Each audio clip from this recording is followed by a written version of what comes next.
Bienvenue à toutes et à tous à cette nouvelle rencontre de Psychanalyse pour tous.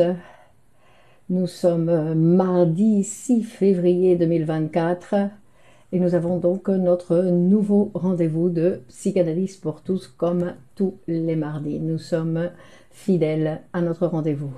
Céline, bonsoir. Sabrina, bonsoir. Marlène, comment allez-vous? Olivier, Guy, alors bien au rendez-vous.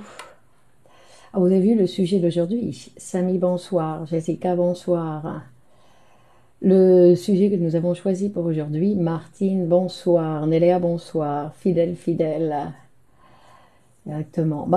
Fidèle à un certain travail, c'est quelque chose qui est positif, on va dire. Damienne, bonsoir. Non, la fidélité n'est pas positive dans tout, mais dans certaines choses. Rajae, bonsoir. Nabila, bonsoir. Pourquoi bon courage, Nabila? Pourquoi bon courage? Isra, bonsoir. Céline, bonsoir. Bon, là, il y a Régina, bonsoir. Féti, bonsoir. Mélancolie égale dépression. Oui, Céline, effectivement. Nadia, bonsoir. Jean-Loup, bonsoir. Alors, attendez, il y a plein de commentaires. Stéphanie, Mahamad et Marie-Christine, bonsoir. Fatia, bonsoir. Brahim, bonsoir. Top Nidal, bonsoir. Serge, bonsoir.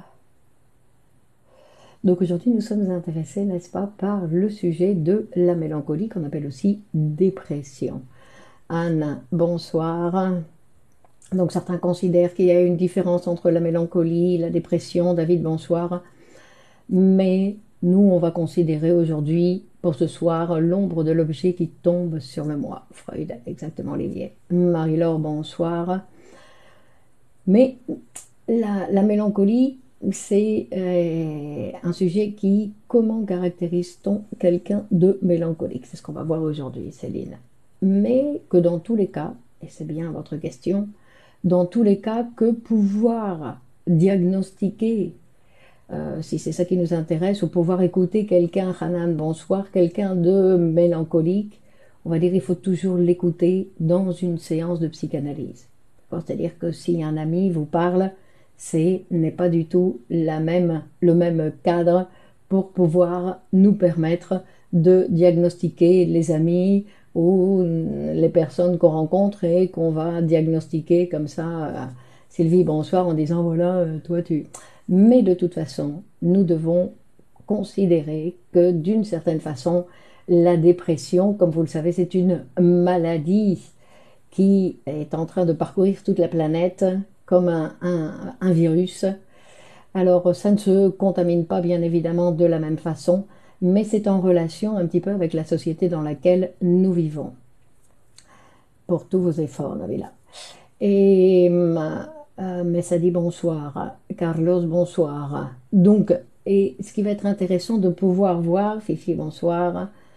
Et ce qui va être intéressant de voir, c'est que la société dans laquelle nous vivons, elle nous, d'une certaine façon, nous prédispose à cette dépression. Hein, dans le sens où aujourd'hui, l'être humain,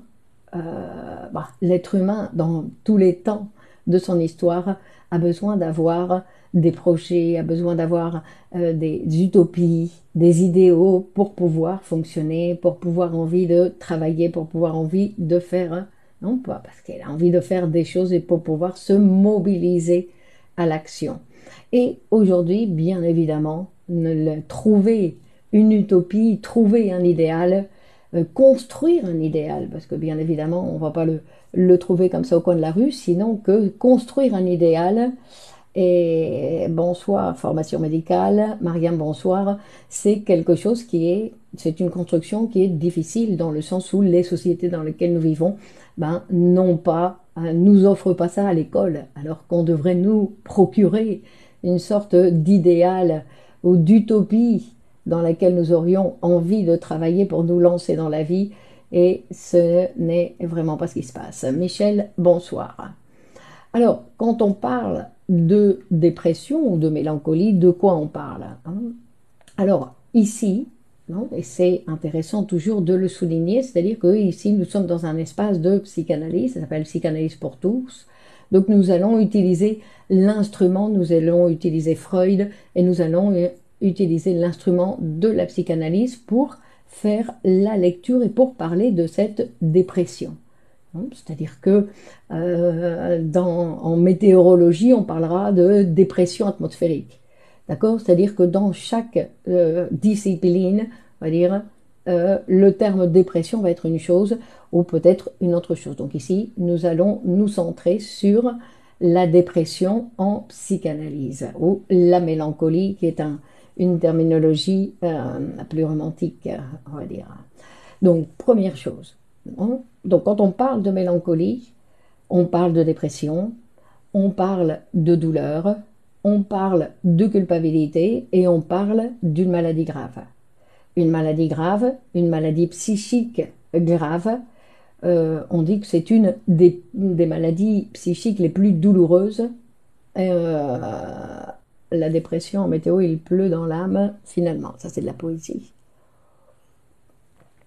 Et que c'est une maladie grave parce que elle peut provoquer des maladies organiques graves, elle peut provoquer même le suicide, que le sujet déprimé peut arriver à se suicider. Non. Donc, rappelez-vous que nous, on essaye ici de voir un petit peu, de penser un peu la structure psychique. Parce que quand on parle du déprimé, on ne parle pas simplement de ces... bonsoir Michel. On ne parle pas simplement des descriptions, non, de ce qu'on va voir de l'apparence, sinon qu'on parle d'une structure psychique. Qu'est-ce qui s'est passé dans l'appareil psychique pour que se produise une dépression? Amina, bonsoir. Karima, bonsoir. Et Freud, pour nous expliquer comment donc fonctionne, comment va se produire cette dépression dans le sujet, ben, il va déjà nous parler, Malika bonsoir, de comment ça se passe dans un processus normal. C'est-à-dire que la dépression est toujours en relation, la mélancolie est toujours en relation avec une perte. Et il y a aussi un autre cas de perte, mais dans ces cas-là qui n'est pas pathologique, sinon que c'est la perte face à un deuil. Hein. Donc c'est une manière pour nous de nous aider à mieux comprendre en fait ce mécanisme de production de la mélancolie et de la différencier avec un autre mécanisme qui est le mécanisme du deuil. Puisque les deux vont devoir faire face en fait à les deux sont une réaction face à une perte. Alors la particularité dans le deuil bonsoir Ella. Et la particularité dans la perte, dans le deuil, c'est que, Stéphanie, bonsoir, la perte de l'autre, avec un grand A. Et ça, c'est difficile. Donc, la perte est toujours consciente dans le deuil. C'est-à-dire que le sujet sait ce qu'il a perdu. Il sait qu'il y a quelque chose qui a disparu dans sa vie. Que ça peut être poisson bleu bonsoir, que ça peut être une personne, que ça peut être un travail, que ça peut être un projet, que ça peut être un idéal, mais que dans tous les cas, dans le deuil, le sujet sait ce qu'il a perdu. Françoise, bonsoir. Pélès, bonsoir. Donc, il sait ce qu'il a perdu. Et donc, le deuil est Annick, bonsoir, est une réaction à la perte, qui est, dans tous les cas, douloureuse, puisqu'en fait, la réalité extérieure vient nous montrer que cet élément qui existait pour nous, tout d'un coup, a disparu, a cessé d'être. Et donc, notre relation avec la réalité, bien évidemment, va être modifiée, va se modifier, puisque quand on a perdu quelqu'un qu'on aimait et que tout d'un coup, on s'aperçoit dans la réalité, je dis tout d'un coup, parce que l'autre a disparu tout d'un coup, on se voit que dans la réalité, en fait, cet autre n'est plus là, et donc il a appauvri notre réalité. Notre réalité s'est appauvrie. Et donc, on pourrait penser, parce que le deuil, en fait, d'une certaine manière, ressemble à une maladie par la tristesse, par le manque d'intérêt que le sujet va plus être intéressé par la réalité extérieure, puisque son amour, puisque cet être ou cette idée ou ce projet à noir bonsoir qui était dans la réalité a disparu, donc il va y avoir un désintérêt marqué par la réalité. Donc, le deuil peut ressembler à une maladie, mais ça ne l'est pas. Le deuil est temporel. Ça aussi, c'est une autre marque caractéristique. Donc, il est conscient, il est temporel. Et il est temporel, pourquoi? Parce que dans le deuil, en fait, la réalité va finir par gagner. Et elle va finir par gagner dans le sens où le sujet va finir par trouver, Claudette Bonsoir, quelque chose d'autre qui va venir remplacer ce qu'il a perdu. Mais on va voir que ça, c'est un travail psychique. Alima, bonsoir, Stéphanie. Euh, non, c'est pas une valeur morale, c'est un fait. Quand on a perdu quelqu'un qu'on aime, ou qu'il est mort, ou qu'il a disparu de notre vie, non? Et au niveau psychique, en fait, ce qui se passe, parce qu'on dit que c'est un travail, parce que c'est un travail psychique, au niveau psychique, ce qui se passe, c'est que, donc vous savez déjà, puisque vous assistez à ces espaces de psychanalyse pour tous avec régularité, donc vous savez que en psychanalyse, on parle de sujet et d'objet. D'accord? Ce sont les deux éléments avec lesquels le sujet va être en relation avec des objets. Alors, ces objets, ça peut être des choses complètement différentes. On peut y avoir même des fantasmes, hein, qui sont considérés comme des objets dans l'appareil psychique. Et donc, si on prend cet objet qui était perdu, et en fait, la relation qui met le sujet en relation avec les objets, euh, euh, avoir perdu sa dignité. Je ne sais pas, pourquoi pas. Il faut écouter le patient.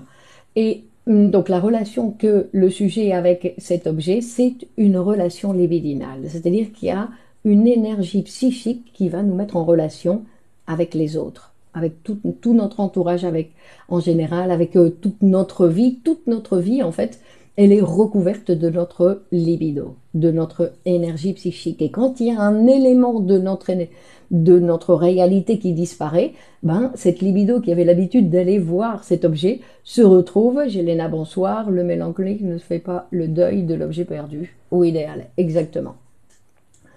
Donc, mais on va voir pourquoi.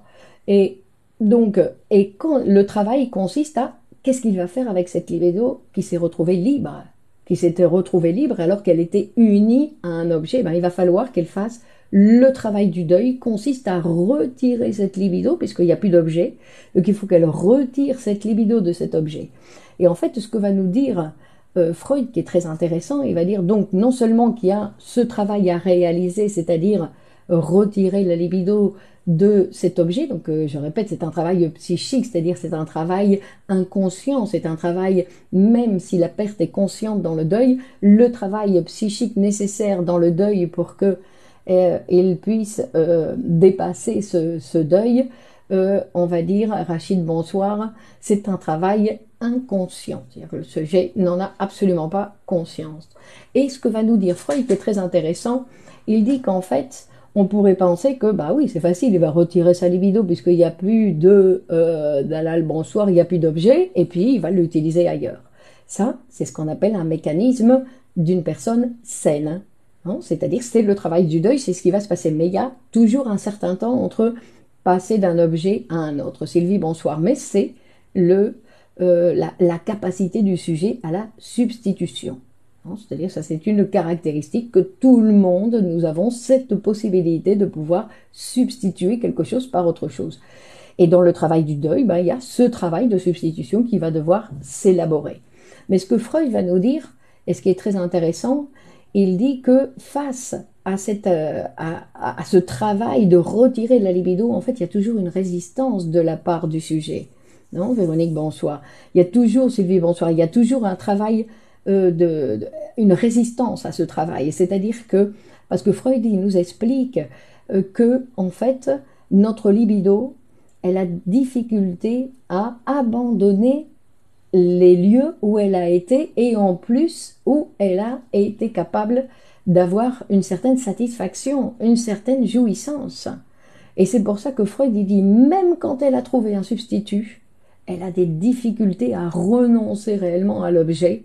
C'est-à-dire que l'être humain, de façon générale, pas simplement dans le travail du deuil, mais dans le travail de la libido, on va dire dans tous les cas, la libido n'abandonne jamais avec facilité des positions de sa libido hein, antérieure. C'est-à-dire que c'est un travail, et même quand il y a un substitut, ben, il faut continuer le travail pour qu'elle termine et qu'elle termine de renoncer, qu'elle finisse vraiment par renoncer à cet objet qui n'est plus là. Donc, euh, et donc c'est ce qu'on appelle le travail du deuil. Et il y a une manifestation aussi dans le cas de deuil qui est très intéressante. Et ça, par exemple, vous pouvez le voir, non, dans des cas de deuil. Alors en général, sur soi-même, on ne s'en rend pas compte, mais sur les autres, on peut le voir. Dans certains cas, face à la mort de quelqu'un et de quelqu'un de proche, il peut y avoir une sorte de remords. Un remords face à cet objet qui a disparu et que moi j'aimais et qui était important pour moi et qui tout à coup a disparu. Et il y a un remords et une sorte d'agressivité aussi qui va se manifester parce que on va considérer que l'autre il a disparu, il nous a abandonnés, même s'il est mort, il nous a abandonnés. Bon. Et donc face à cette situation, il peut se manifester en fait des idées inconscientes. Alors où c'est des idées inconscientes, où elles vont se manifester verbalement directement, où le sujet se dit pourquoi tant de sacrifices, pourquoi avoir fait tant de travail pour maintenir cet amour, pour maintenir cette relation d'amour qui était si importante, cette personne qui était si importante pour moi, et d'avoir fait tant de travail, tant de sacrifices pour cette relation. Et en fait, ça ne valait pas la peine. Il est parti, il est mort comme ça, et il m'a même pas dit au revoir. Non, par exemple, que ça ne voulait pas la peine. Et alors, du coup, va se produire en réaction des vagues d'insultes et de reproches contre l'objet perdu. C'est-à-dire qu'on va non, reprocher, c'est-à-dire cet être qu'on aimait et que tout d'un coup, parce qu'il est parti, ben, au lieu de continuer à l'aimer, on va dire, regardez Céline, bonsoir, il m'a rendu la vie, il m'a fait la vie impossible, et que tout d'un coup, en fait, cet objet qu'on aimait, ben, on va retourner l'omelette, et puis on va en parler d'une façon complètement différente avec de multiples reproches. Et ça fait partie aussi, donc, avec le travail du deuil, tous ces reproches vont s'apaiser petit à petit. Hein. Donc, la particularité dans le deuil, c'est que ce qu'il a perdu dans le deuil, donc le deuil est temporel, le deuil est douloureux, et il y a une agressivité contre l'objet qu'on a perdu, et il y a donc bien évidemment la conscience non, une partie de conscience, on va dire, qui n'existe pas dans la mélancolie, mais qui existe dans le deuil. Mais que la réalité va gagner et que le sujet va retrouver un nouvel objet dans la réalité qu'il va être capable de substituer pour pouvoir continuer sa vie après ce travail psychique nécessaire. Donc vous voyez, c'est pas quelque chose qu'on va pouvoir rationaliser, c'est que c'est un travail psychique. Donc la raison n'intervient pas quand on dit à quelqu'un qui vient de perdre quelqu'un, bah, tu dois continuer, tu dois sortir, tu dois faire ceci. Non, laissez-le faire son travail de deuil comme il l'entend, que c'est un processus normal. Et il va nous préciser, Freud va dire, ce travail du deuil est très intéressant parce qu'en fait, il ne produit pas, même après le décès d'un enfant. Ben avec le décès d'un enfant, le deuil, non, le deuil est le même. Il est plus fort puisque, en fait, c'est contre nature, on va dire. Non, c'est quelque chose qui est contre nature, mais c'est le même processus de deuil. Bah parce qu'il nous a abandonnés, on lui en veut, Stéphanie, parce qu'il nous a abandonnés. Hein, il nous a abandonnés. C'est pas quelque chose de raisonnable. C'est pour ça que je dis que ce n'est pas quelque chose de raisonnable. Quand notre mère meurt et qu'elle a 90 ans ou 95 ans, hein, ben c'était le moment de mourir et on ne devrait pas lui en vouloir. Pourtant, on lui en veut parce qu'elle nous a abandonnés. D'accord? C'est-à-dire que ce n'est pas une réaction raisonnable ni logique, mais c'est pourtant ce qui peut se passer. Dans certains cas, pas dans tous les cas. Mais c'est assez régulier, c'est assez fréquent que le sujet, en fait, il va se trouver abandonné. Non, il va se sentir abandonné par la personne qui est partie, même quand l'autre ne voulait pas partir, même s'il voulait continuer à vivre. Non. Et donc il va dire qu'il y a une particularité aussi dans le deuil qui est intéressante, c'est-à-dire qu'il n'y a pas de perte du moi. C'est-à-dire que même si l'autre est mort, en fait, on va dire, le sujet est toujours aussi, il a toujours les mêmes caractéristiques. D'accord? C'est-à-dire qu'il est toujours intelligent, il est toujours beau s'il était beau, il a les mêmes caractéristiques avant qu'après la mort Et ça, c'est dans le deuil. Par contre, dans la mélancolie, c'est pas ça qui se passe. Dans la mélancolie, on va voir qu'il y a d'autres éléments qui vont rentrer en jeu. Mhm. Alors, tant que dure le deuil, bah, le sujet a des difficultés à choisir un nouvel objet, bien évidemment. Il a des difficultés tant que dure le deuil, non, la difficulté dans la substitution. Et, euh, et donc il y a des inhibitions, en fait. Il va parler d'inhibition, non? C'est-à-dire que le moi va se limiter à certaines actions, non? Et puisqu'il est occupé par le deuil. Parce que le deuil, c'est un travail psychique, c'est-à-dire qu'il y a une énergie qui est utilisée pour récupérer cette libido. Et donc, il a besoin, donc le sujet est occupé à ça. D'accord? Il n'a pas toute son énergie disponible, puisqu'il y a besoin de réaliser ce travail.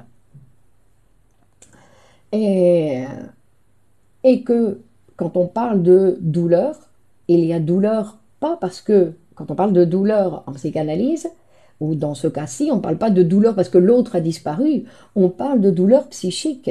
Et la douleur psychique, en fait, elle vient du fait qu'il y a Lisa bonsoir, une détention de la libido. C'est-à-dire qu'à chaque fois que la libido se fixe, quelque part, il y a douleur pour le sujet, quel que soit le lieu. Mais quand elle se fixe dans cet objet perdu, puisqu'elle ne veut pas abandonner cet objet perdu, il y a douleur à cause de ça. Donc c'est pas simplement parce que l'autre a disparu, sinon qu'il y a une douleur psychique. C'est-à-dire que éviter le mouvement libidinal, dans tous les cas, c'est quelque chose qui est douloureux. Alors, maintenant, pour voir la mélancolie, où on va voir que c'est aussi une réaction face à une perte, la caractéristique, Sonia, bonsoir, la caractéristique principale dans la mélancolie, c'est que c'est un processus inconscient, que la perte est inconsciente. Et Freud va dire, la perte est inconsciente dans le sens où même si je sais, même si c'est mon père, ma mère, un ami, quelqu'un qui est mort, donc je peux dire, non, je sais que j'ai commencé à déprimer à partir de tel événement. Il dit, mais en fait, Freud y précise, il dit, mais le sujet ne sait pas ce qu'il a perdu avec cette personne. C'est-à-dire qu'il sait que cette personne est morte, par exemple, mais il ne sait pas ce qu'il a perdu avec cette personne. Non? Donc, c'est-à-dire que c'est quelque chose qui est différent. Non? Donc, qu'est-ce qu'elle signifiait pour moi, cette personne? Parce que cette personne a disparu et depuis la mort de mon collègue, moi, je ne vais pas bien. Non? Et donc, depuis la mort de mon collègue, moi, je ne vais pas bien. Donc, mais c'était qui pour moi, celui-là? Qu'est-ce qu'il représentait dans mon appareil psychique? Donc, c'est ça qui va être intéressant. Et que en plus, on va voir que ça c'est important aussi de considérer, c'est-à-dire que toute perte ne va pas produire obligatoirement une dépression. Que la réaction normale, on va dire, face à une perte, non? Toutes les pertes, parce que vous voyez, toutes les pertes par lesquelles nous sommes passés dans notre vie, il y en a constamment et on continue et on va continuer à en avoir. Donc toutes les pertes, en fait, perdre quelque chose, perdre quelqu'un, c'est quelque chose de normal. Et face à la perte, en fait, on va dire, tout ça va dépendre de chacun d'entre nous. Mais pas de la décision que, Salma, bonsoir, que nous avons en disant, je vais décider de ne pas souffrir après la perte de la mort d'un tel. Mais ce n'est pas quelque chose que nous allons décider nous-mêmes, sinon que c'est en relation avec notre structure psychique. Donc le processus normal, c'est le deuil, non? Mais l'autre chose, c'est la mélancolie. Et donc il va dire la mélancolie, c'est aussi un état d'âme profondément douloureux. Donc profondément douloureux, encore une fois, pour la fixation de la libido, puisque la libido, en fait, non, n'a pas abandonné cet objet. Non.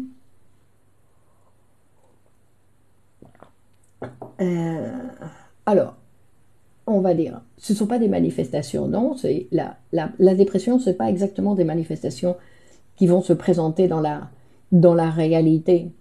C'est-à-dire que on va voir selon le discours du sujet, non, selon le discours du sujet. Donc, le mélancolique, non, il a une perte de la capacité d'aimer. Il y a une inhibition de toutes les fonctions du moi. C'est-à-dire qu'il va y avoir, non, une situation où le déprimé n'est plus capable d'aimer. Prenons ça en considération. Donc, il va perdre l'appétit, il n'est plus intéressé pour manger, non, il souffre d'insomnie, il n'a pas envie de faire quoi que ce soit. C'est-à-dire que Freud il va dire les fonctions du moi là sont touchées. Dans le deuil, ils ne sont pas touchés, mais là, les fonctions du moi sont touchées. Le mouvement, l'alimentation, le sommeil, tout ça, elles sont touchées dans la mélancolie. Mais Freud il va dire que le trait le plus caractéristique de Loris Bonsoir, de la mélancolie, c'est la diminution de l'estime de soi. C'est-à-dire que c'est ça qui va caractériser. C'est-à-dire que là, le reproche que dans le deuil, le sujet fait à la personne qui a disparu, dans la dépression, le reproche, le sujet, il le fait sur lui-même. C'est-à-dire que l'agressivité qui pourrait se manifester vers l'extérieur, en fait, il va se manifester vers l'intérieur. Et le sujet va commencer à se critiquer et à se faire des reproches sur lui-même. Bon, c'est-à-dire qu'il va commencer à se critiquer énormément. Et en plus, Freud il va dire non seulement il se critique énormément, mais une autre caractéristique qui caractérise le déprimé, c'est qu'en fait il va le faire sans aucune pudeur. Ça, c'est non, ça va inquiéter Freud, c'est-à-dire pourquoi il se fait des autoreproches et en plus il les fait comme ça, devant tout le monde, sans pudeur. Il se critique, il s'accuse lui-même de certaines choses. Non, exactement. Dans le deuil, c'est le monde qui est devenu pauvre et vide. Dans la mélancolie, c'est le moi. Donc, c'est pas qu'il est devenu vide, sinon que Reda Bonsoir, c'est qu'il commence à le critiquer bon, selon chaque situation. Hein. Et qu'il dit que, en fait, et tout ça, ça peut provoquer une attente délirante de punition. Donc, une attente délirante de punition, c'est-à-dire qu'on va chercher la punition, c'est-à-dire qu'il y a un élément, Yvan Bonsoir, un élément de culpabilité qui va rentrer en jeu aussi dans la dépression. D'accord ? Il y a une question de culpabilité qui est inhérente à la situation de la mélancolie. Donc, dans la mélancolie, le moi, le temps s'arrête. Est-ce que ça a à voir avec la culpabilité ? Donc, dans la dépression, l'agressivité est inconsciente, non, ainsi que les autoreproches, c'est-à-dire que le sujet, il est persuadé que quand il s'autocritique, il parle de lui, il est persuadé que ce qu'il dit, c'est vrai, que c'est un inutile, qui sert à rien, qu'il embête les autres, qu'il ferait mieux de disparaître. C'est-à-dire que le sujet s'attaque lui-même. Et si on l'écoute bien, si on l'écoute avec précision, au lieu d'essayer de lui dire mais non, c'est pas vrai, tu vois bien, non, oui là, eh oui. Et pour aller retrouver papa, non? Alors on va dire, donc, c'est-à-dire que le sujet s'attaque lui-même, mais qu'il ne se rend pas compte. Il est persuadé que ce qu'il dit de lui-même, c'est réel, que c'est vrai. D'accord, que réellement, lui, il est tout ce qu'il dit. C'est pour ça que ça sert à rien de lui dire, mais non, c'est pas vrai, c'est pas comme ci, c'est pas comme ça. Non, parce que pour lui, ça signifie rien du tout. Lui, il est persuadé que ce qu'il dit, c'est vrai. Donc, et Freud, donc il y a cette caractéristique, les autoreproches et le manque de pudeur. Il est capable de se reprocher des choses devant n'importe qui. Et donc Freud, bien évidemment, il va donner des explications à ce phénomène. Non, donc les autoreproches, on sait qu'il y a les autoreproches de la même façon que dans le deuil, c'est-à-dire qu'on reproche à l'autre qu'il est parti, non, qu'il nous a abandonnés. Et ça, c'est quelque chose que le sujet, donc, il est très narcissique et il considère comment tu n'as pas continué à vivre pour moi. Non, c'est-à-dire qu'il y a l'abandon, donc il y a l'autoreproche, mais que l'autoreproche s'attaque sur le sujet. Donc, on a dit, il s'attaque lui-même. Donc ça, c'est la particularité de la mélancolie. Et qui le fait sans pudeur. Et Freud, donc, il découvre, c'est parce que quand il critique et les autoreproches, il ne s'adresse pas au sujet lui-même. Parce que quand vous écoutez bien un déprimé qui se critique comme ça constamment, en fait, il ne parle pas de lui. Les autocritiques sont dirigées, non? C'est pas qu'ils sont dirigés, sinon que, en fait, ils critiquent l'objet. Mais pourquoi il critique l'objet? Freud, il va dire pourquoi? Parce qu'il a incorporé, non? Comme disait Olivier au début, C'est-à-dire qu'il y a l'objet, il l'a pas perdu, il n'a pas voulu renoncer à l'objet. Elle dit non, toi tu restes avec moi, quoi qu'il en soit. Donc cet objet avec qui il avait une relation avec l'extérieur, en fait, il va l'introjecter et il va le mettre, ça va être une partie de son moi. En fait, c'est une ombre, Freud il dit, c'est une ombre qui arrive sur le moi, qui va couvrir le moi. Hein. Et donc il va couvrir le moi, et donc le sujet va être en relation donc avec cet élément qu'il va critiquer tout le temps. Mais en fait, c'est lui. D'accord? C'est pour ça que ce sont des mécanismes inconscients. Je répète, c'est quelque chose, non, que Freud il a découvert comment fonctionnaient cet appareil psychique, qui est vraiment passionnant de voir ce que l'être humain est capable de faire. Donc non seulement il est capable de reprocher à quelqu'un qui vient de mourir de l'avoir abandonné, et en plus de le lui reprocher constamment, de s'introjeter l'objet. Il a gardé l'objet avec lui. Alors, Freud, il va se poser la question, il va dire, bah alors pourquoi, dans un certain cas, il y a le deuil, et pourquoi dans d'autres cas, en fait, le sujet n'est pas capable de rester sur le deuil ou de passer, de faire le travail du deuil, sinon qu'il va tomber dans la mélancolie, tomber dans la dépression, et dit, qu'est-ce qui fait que, dans certains cas, en fait, le sujet va tomber en dépression? Alors nous, avec une lecture naïve, on aurait tendance parce que la personne était très importante pour lui, parce que c'est... Non, non, c'est un travail psychique. D'abord, ce n'est pas en relation avec la personne en elle-même, sinon avec le type de relation que nous avions, mais au niveau psychique. Pas parce qu'on allait boire une bière hein, tous les samedis, sinon pour le type de relation psychique que nous avions. Et en fait, c'est quelque chose qu'on ne peut pas savoir d'avance. C'est-à-dire que non, tout d'un coup, on peut être surpris de voir que, en fait, ben oui, on peut être déprimé par un objet où on ne croyait pas qu'il était si important pour nous. Dans le sens où, ce qui va être, très certainement, Olivier, et ce qui va être important ici, ce qu'il va nous dire, c'est qu'en fait, la relation avec cet objet qui avait été perdu, en fait, c'est une relation très narcissique. Vous vous rappelez, quand on avait vu le narcissisme, on avait dit qu'en fait, le narcissisme, c'est un mécanisme aussi que nous allons utiliser pour nos relations, pour choisir les relations avec qui, non, nos relations amoureuses, par exemple. Nos relations amoureuses, c'est toujours, Freud dit, c'est toujours un choix narcissique.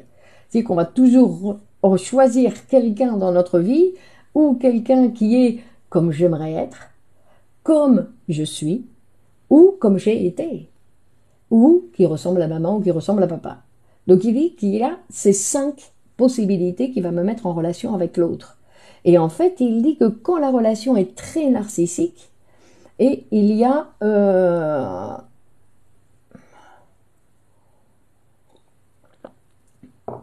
alors on va dire, les personnes qui comblent les manques, c'est des mamans, non? Mais non, il ne s'agit pas de ça. Non, il ne s'agit pas de ça. Et, il ne s'agit pas de question de manque. Il s'agissait d'une relation narcissique. Non, parce que sinon, on est en train de penser qu'on est un vase vide et qu'on a besoin de quelqu'un qui remplit le vase. Non, nous ne sommes pas des vases vides. Nous sommes tous des personnes complètes, que nous n'avons pas de manque, il ne nous manque absolument rien, mais que nous devons apprendre à vivre avec notre constitution psychique. Et c'est ce qui est, pour certaines personnes, très difficile. Donc, ils vont manifester, comme ils n'acceptent pas leur constitution psychique, ils vont dire non, non, c'est à cause de l'extérieur, c'est parce qu'il me manquait un amour, parce qu'il me manquait ceci, parce qu'il me manquait cela. Non, non, il vous manque rien du tout. Ce qui vous manque, on va dire, c'est à apprendre à vivre avec cet être humain que vous êtes, avec son appareil psychique. C'est ça qui vous manque. C'est ce travail-là qui vous manque, un travail à faire. Mais sinon, il ne nous manque rien. Nous sommes des êtres, tous autant que nous sommes des êtres complets. Complet, ça ne veut pas dire que nous ne pouvons pas continuer à nous former, à apprendre, à nous transformer, bien évidemment. Hein, bonsoir. Et les mélancolies délirantes, ben oui, les mélancolies délirantes, il dit que quand on arrive qu'il arrive à avoir des punitions sévères où le sujet se sent responsable, coupable de la mort de l'autre. Donc, ce qu'il va nous dire, c'est que, en fait, il peut y avoir, ou dans les cas, parce que rappelez-vous, quand on psychanalyse, on parle toujours d'après-coup, c'est-à-dire qu'une fois qu'il y a la dépression, je peux voir qu'il y avait une relation, hein, qui était, c'est pas qu'une relation qui était très forte, sinon qu'il y avait une forte fixation à l'objet et en même temps, il dit, et en même temps une faible résistance au retrait de la libido mise dans l'objet pour que je puisse l'incorporer. Donc il y avait ces deux choses, c'est-à-dire qu'ils étaient, non, et cette contradiction, il dit, exige que le choix d'objet ait été narcissique, de manière qu'il y a une contrariété. La libido peut revenir au moi, revenir au narcissisme. D'accord? Et en fait, on se retrouve dans une situation où en fait on récupère une libido qui devait être à l'extérieur et on la récupère et on la met dans le moi. Et alors là, bien sûr, comme dans tous les cas, la libido, dans tous les cas, il est nécessaire qu'elle soit à l'extérieur, qui doit être en mouvement et à l'extérieur. Hein. C'est-à-dire que le déprimé, en fait, il s'aimait lui-même dans l'autre. Hein. Il a choisi un objet pour une caractéristique de sa propre personne. D'accord? Parce que c'était une identification narcissique. Donc en fait, il s'aimait en l'autre. Hein. Et donc,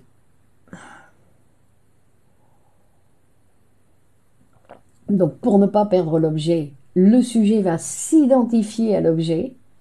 Et quand cet objet, en fait, abandonne le sujet, parce qu'il meurt ou qu'il s'absente, et il y a un combat, en fait, dans le déprimé, dans la dépression, dans la mélancolie, en fait, il y a un combat énorme entre l'objet, non, des combats où l'amour et la haine luttent entre eux, elle dit.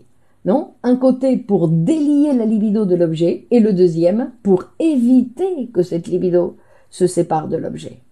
Donc, et tout ça, c'est le sujet, c'est le terrain du combat. Donc c'est pour ça qu'il y a de nombreux conflits et qu'il y a toute une perte d'énergie énorme. Parce qu'en fait, le sujet, non, on dit il ne fait rien, non, non, il est très occupé avec son combat libidinal. Hein. Donc, avec son combat libidinal.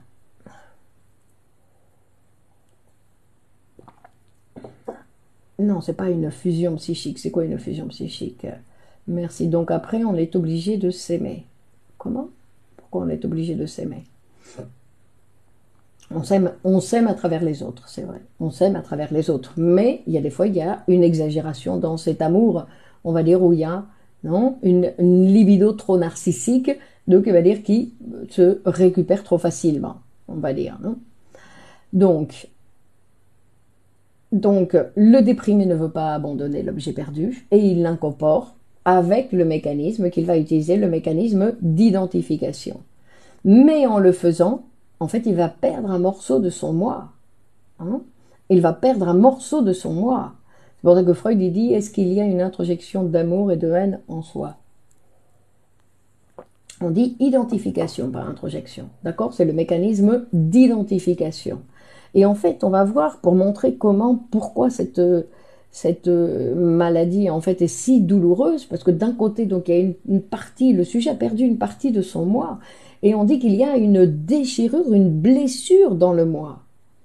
Donc c'est pour ça que que le conflit qui surgit en fait dans le moi et que la dépression substitue par la lutte autour de l'objet. En fait, c'est une blessure très douloureuse et qui exige une contrecharge extraordinaire d'énergie psychique élevée, non? C'est-à-dire qu'il y a une grande partie de la libido du déprimé, non, qui est occupée dans ce combat, dans cette lutte, dans cette blessure, dans cette déchirure de son moi. C'est pour ça qu'il y a un manque d'énergie, c'est pour ça qu'il ne trouve pas l'énergie, non? Que tout est occupé là, que toute son énergie est occupée, non? Dans ce combat. En plus, c'est pas quelque chose pour résoudre.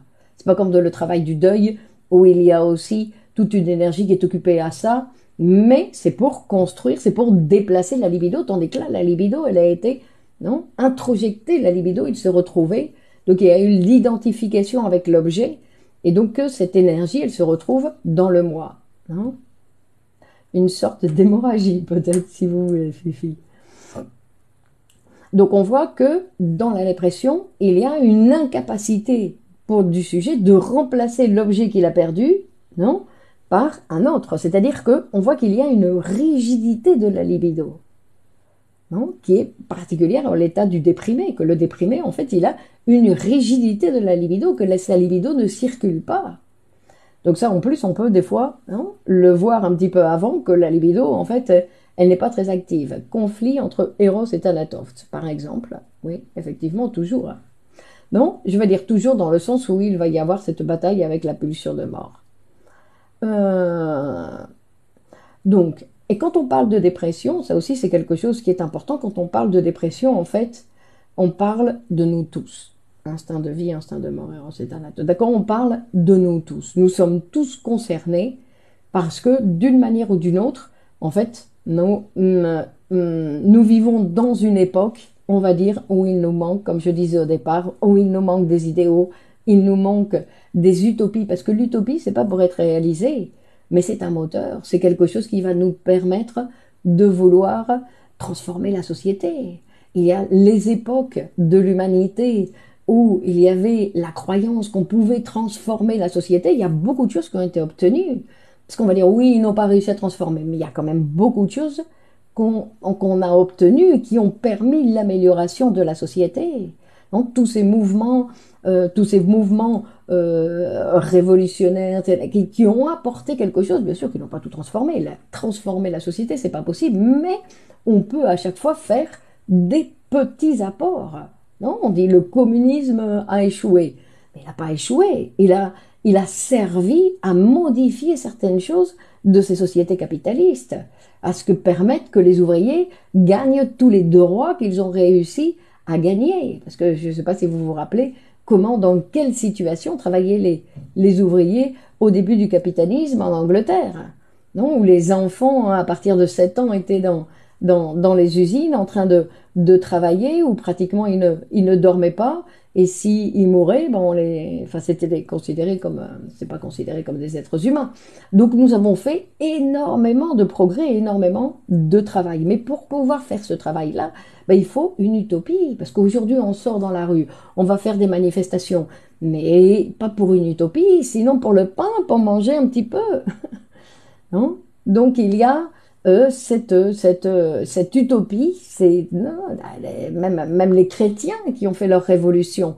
À l'époque de la révolution chrétienne, il y avait aussi cet enthousiasme, cette utopie qui n'a pas, non, bien évidemment, mais il y avait des rêves. Et aujourd'hui, les gens qui n'ont pas de rêve, c'est des gens qui ont beaucoup de difficultés à se mobiliser. Quand on n'a pas de rêve, on a envie de rien, on traîne les pieds. Non, donc c'est-à-dire que il faut créer, il faut pouvoir que chacun d'entre nous puisse créer son utopie, puisse créer ses rêves.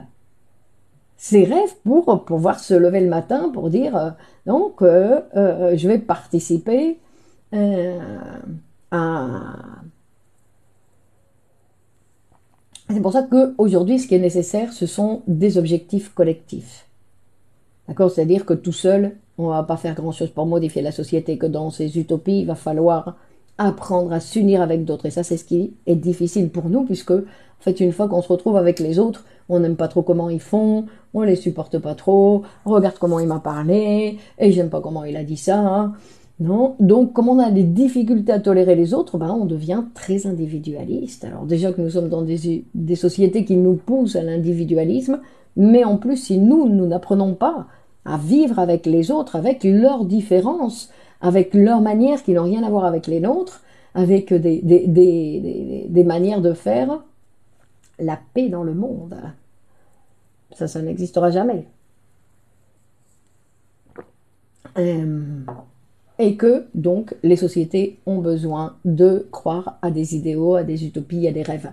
Mais comme ça se fonctionne pas comme maintenant, de cette façon-là, puisque nous vivons, au contraire, dans des sociétés ce qui nous montre, c'est la fin du monde constamment. Non? Donc, pour pouvoir avoir des rêves, pour pouvoir avoir des utopies, pour pouvoir créer des idéaux, il va falloir les créer.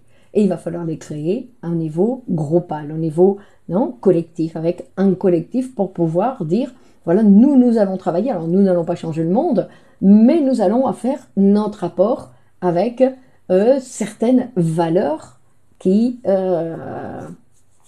vont faire quelque chose pour modifier. Mais que pour ça, bah, il faut commencer par soi-même. Et ça, c'est, je pense, la difficulté qui existe actuellement dans toutes les tentatives de collectifs qui essayent de se mobiliser contre l'idéologie dominante. Et en fait, ils sont rapidement écrasés parce qu'en fait, l'idéologie dominante, elle est très très forte. Et elle est très très forte. Pourquoi? Parce qu'elle intervient directement, non, au niveau mental. On va dire, elle intervient dans nos idées, elle intervient, elle couche avec nous tous les jours. Donc, pour pouvoir se défendre, non, de cette sur Mars. Et donc, pour pouvoir se défendre de cette idéologie, bah, il faut faire un travail. Et il faut faire un travail constant. Et c'est là où la psychanalyse est un instrument tout à fait nécessaire et indispensable pour que le sujet puisse libérer toute sa libido, premièrement, on va dire.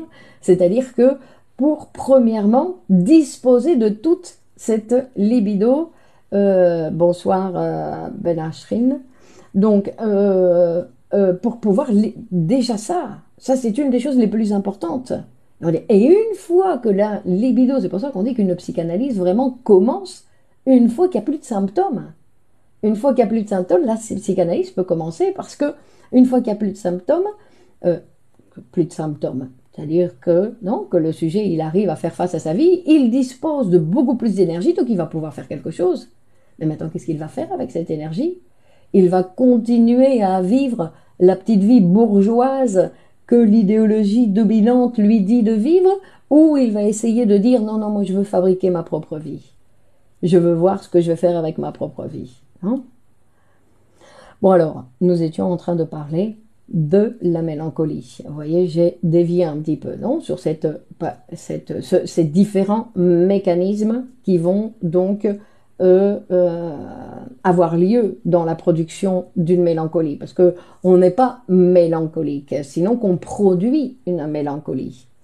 On produit une mélancolie donc face à une perte, sans savoir vraiment ce qu'on a perdu, et qu'en plus il y a identification. Identification avec l'objet perdu. C'est-à-dire qu'il va être incorporé, c'est-à-dire qu'on ne veut pas le perdre. On ne veut pas le perdre, puisque cet objet perdu va faire partie de moi après. Non, au lieu de le perdre, je continue à le nicher en moi. Donc le sujet, en fait, la psychanalyse. La psychanalyse. Bon, mais c'est pas qu'elle est suffisante, c'est que la psychanalyse, c'est un travail, parce qu'en fait, la psychanalyse peut guérir la mélancolie. Christine, bonsoir. Mais la psychanalyse peut guérir la mélancolie parce qu'elle peut remettre en marche et à disposition du sujet sa libido. Parce que dans tous les cas, c'est le travail qui va être fait, Ibrahim, bonsoir, c'est le travail que propose avant tout, non, c'est une question, on va dire, économique. C'est-à-dire que le sujet doit pouvoir disposer de toute son énergie. Hein, qui a une énergie qui peut être, par exemple, dans le cas du déprimé, on a vu, non, en quoi est occupée son énergie psychique. Donc bien sûr, il ne peut rien faire. Et donc, la psychanalyse va lui permettre petit à petit, parce que vous dites c'est suffisant, c'est un long travail, mais va lui permettre de récupérer, non, l'objet perdu et notre psy une fois que l'on a terminé. Non. Non. Et c'est qu'un mécanisme psychique, pourquoi lier ce conflit avec la pulsion sexuelle? Pourquoi ça a été... Je parlais de pulsion sexuelle? Non, c'est pas avec la pulsion. La pulsion, elle est toujours sexuelle, Hakim. D'accord? Elle est toujours sexuelle. Alors bien sûr, la libido, c'est une énergie qu'on appelle l'énergie sexuelle, mais c'est l'énergie psychique. Hein? Alors, bonsoir Asna. Donc, et en fait, on disait que le sujet est triste parce qu'il a été abandonné, mais aussi parce qu'il est fâché à cause de cet abandon, pour la même raison. Donc, vous voyez, c'est d'où le conflit. Et donc, en fait, la mélancolie, la dépression, c'est la difficulté d'élaborer une perte. Hein? La perte de quelque chose qui va nous accompagner, en fait, tout au long de notre vie, non? Et jusqu'à la mort. Puisqu'en fait, la perte, c'est quelque chose qui va nous arriver En plus, au plus on vieillit, au plus on va perdre. Non seulement on va perdre des objets extérieurs, sinon que nous, on va perdre non, des possibilités, des capacités. Donc en fait, il va falloir apprendre, avant de commencer à vieillir sérieusement, à utiliser le mécanisme de la substitution. Parce que sinon, on va terminer dans un état, non, dans un état lamentable. Donc, c'est pour ça que il faut apprendre. Et le mécanisme de substitution, c'est la mobilité de la libido. La mobilité de la libido. Et ça, c'est quelque chose que l'on peut obtenir, donc, je répète encore une fois, par le travail analytique. Alors, ça ne se fait pas du jour au lendemain. Je suis désolée, les miracles n'existent pas, mais avec ce travail constant, non, avec le travail constant, il va y avoir cette possibilité. Mais bien sûr, c'est un travail constant et Reda, bonsoir. Et en plus, c'est un travail qui n'est pas facile, dans le sens où le sujet va devoir tolérer ses propres transformations, parce que pour pouvoir continuer son travail analytique, il faut qu'il se transforme. Parce que sinon, il abandonne. Bah oui, il dit, non, il faut me transformer là. Oh non, non, non. Donc, il abandonne. La vie consiste également en une série de deuils. Effectivement, c'est en deuil qu'en fait qu'on doit les transformer. C'est les pertes, on doit les transformer en des deuils. Effectivement. Hein. Mais si nous avons cette capacité de mobilité de la libido, bah, tout ça, ça se fera. Non, il va falloir le faire. Dans tous les cas, il va falloir le faire. Donc, parce que substituer, c'est quelque chose d'indispensable pour l'être humain. Pour nous, pour pouvoir vivre, substituer, c'est indispensable. C'est-à-dire que ce que j'avais hier, je ne l'ai plus obligatoirement aujourd'hui. Celle que j'étais hier n'existe plus aujourd'hui. Donc obligatoirement, il faut que j'apprenne à substituer, à remplacer. Non, on dit qu'une personne qui ne parle exclusivement que du passé, c'est une personne qui est morte. C'est une personne qui est où elle est. Donc c'est pas une personne qui est vivante. Il faut pouvoir s'actualiser, il faut pouvoir se transformer pour faire face. Non, quand on dit, c'est une phrase qui est excellente, commencer sa psychanalyse aujourd'hui pour mieux vivre les années futures. C'est-à-dire pour pouvoir substituer dans le futur. Non, que c'est quelque chose qui est important puisque c'est le meilleur instrument. Bon, Freud dit qu'une personne saine, c'est une personne qui travaille, qui aime et qui sait substituer. Non, ce sont des critères de santé. La personne qui sait aimer, travailler et substituer. Hein, de se projeter où? D'accord? Donc, et que la psychanalyse, n'oubliez pas, parce que la psychanalyse, ici, je parle du fonctionnement théorique, non, je parle théoriquement du fonctionnement de l'appareil psychique, mais en fait, la psychanalyse, réellement, ce qu'elle a découvert, c'est le traitement. La psychanalyse, ce qu'elle apporte, c'est la possibilité du traitement, c'est-à-dire d'une modification de cet état de choses. Donc, on fait la description, regardez comment ça fonctionne, pour montrer qu'on sait de quoi on parle, mais que réellement, ce qui va nous intéresser, c'est le traitement. La psychanalyse, dans tous les cas, c'est le traitement. Hein?